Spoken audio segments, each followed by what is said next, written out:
ও আমার আপুরা ভাইয়ারা, এই যে এক কড়াই মুরগির মাংস রান্না করে দিলাম, খান আর ঘোরেন আর ফেরেন আর আমাকে রিপ্লাই দেন কেমন হয়েছে রান্নাটা। প্রতিদিন যে এত এত রান্না করি আপনাদের জন্য, দেখাচ্ছে খেয়ে ঠেয়ে বেশি বেশি করে বলেন যে কেমন হয়েছে, তাহলে না আমরা আরও বেশি অনুপ্রাণিত হই।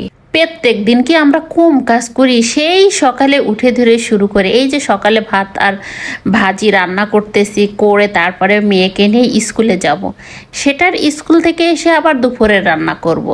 কত ব্যস্ততার ভিতরে আমাদের যেতে হয়। আর এই যে আমাদের ফেভারিট ডিশ ডিম ভাজি, এটা ছাড়া তো হয় না। ভাজি আর ডিম ভাজি আর ভাত রান্না করে রেখে আমি মেয়েকে নিয়ে স্কুলে যাই, তারপর সেখান থেকে বাসায় ফিরে এসে খাওয়া দাওয়াটা কমপ্লিট করে দুপুরে রান্না করি।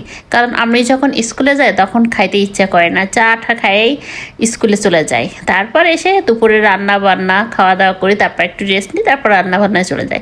তো আজকে মুরগির মাংস রান্না করব লাউ আর আলু দিয়ে, একটু হালকা পেঁয়াজ আর গোটা মশলা ভেজে তার ভিতরে দিয়ে দিয়েছিলাম। তারপর এই যে ম্যারিনেট করে রেখে গেছিলাম আগেই, অনেক আগেই। তারপর সেই মাংসটাকে আমি একসাথে মিশিয়ে নেব। এইভাবে যারা খাননি খেয়ে দেখেন, খুব অসাধারণ লাগে খাবারটা খাইতে, মুখে স্বাদ লেগে থাকে। কত রকমের রান্না করে থাকি, আপনারা একটু ট্রাই করবেন আর রিভিউ দেবেন যে রান্নাটা কেমন হয়েছে। প্রতিদিন কি আমরা কম রান্না করি নাকি?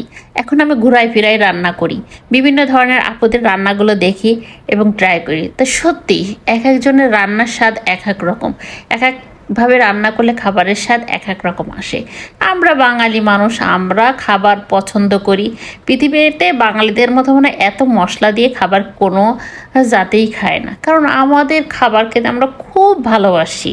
আর সেটা স্পাইসি হোক আর যাই হোক না কেন, মুখে স্বাদ না হলে কিন্তু ঝাল ঝাল, টক টক, মিষ্টি মিষ্টি, এইসব খাবারগুলো আমরা খুবই পছন্দ করি। কেউ ক্ষুধার জন্য খাবার খাই, পেট ভরার জন্য খাবার খাই, আর কেউ মুখের রুচির জন্য খাবার খায়, মুখে যা ভালো লাগে তাই খায়। আবার তাদের স্বাস্থ্যও ভালো মানে বাড়ে না। আর আমরা একটু পানি খাইলেও যেন স্বাস্থ্য বেড়ে যায়। এই যে প্রতিদিন রান্না বান্না করি, তাও অত খাইতে ইচ্ছা করে না, কি যে ওজন বেড়ে যাওয়ার ভয়ে আসি। আবার বিকেলে হাঁটতে বেরোই, যে দেখি আবার বেড়ে গেল কিনা, কন্ট্রোলে তো রাখা লাগবে, কি বলেন আপনারা? তাই চিন্তা করি বিকেলবেলা হেঁটে এসে যখন আমি ঘেমে যাই তখন এসি দিয়ে বসি। তার মানে আমরা কত পরিশ্রম করে এসে আবার এসি দিয়ে বসলাম। আমরা কি আর বলবো, আমরা অতিমাত্রায় আরাম প্রিয়, আরাম ছাড়া আমরা কিছুই বুঝি না। যতই কষ্ট করি, আমার মেয়ে মাঝে মাঝে বলে যে রান্নাঘরের ভিতরে একটা এসি লাগানো উচিত। আম্মু, তোমার রান্না করতে গেলে গরম লাগে না? চলো ঘরে, চলো ঘরে যেয়ে একটু বসে নে, এখানে প্রচুর গরম। কি আদর রে বাবা, রে বাবা, মাগো তোমারও একদিন এই চুলোর পিঠে যে রান্না করা লাগবে, তখন আর তো গরমের কথা মনে আসবে না। আমরা অন্যের দুঃখ কষ্টে, আমাদের কিছু কিছু মানুষের যাদের কোমল হৃদয় তাদের কষ্ট লাগে, আর কিছু কিছু মানুষের কিছু হয়ই না। আর এই ছোট বাচ্চারা এখন এই যে বলতেছে, কিন্তু ওদের যখন নিজেদের লাইফ হবে, পার্সোনাল লাইফে যাবে, তখন এসব কথা তারা ভুলে যাবে, মনেই থাকবে না কষ্ট কি জিনিস। মেয়েদের জীবন তো রান্নাঘরেই কেটে যায় জীবনের অর্ধেকটা সময়। আল্লাহ হাফিজ।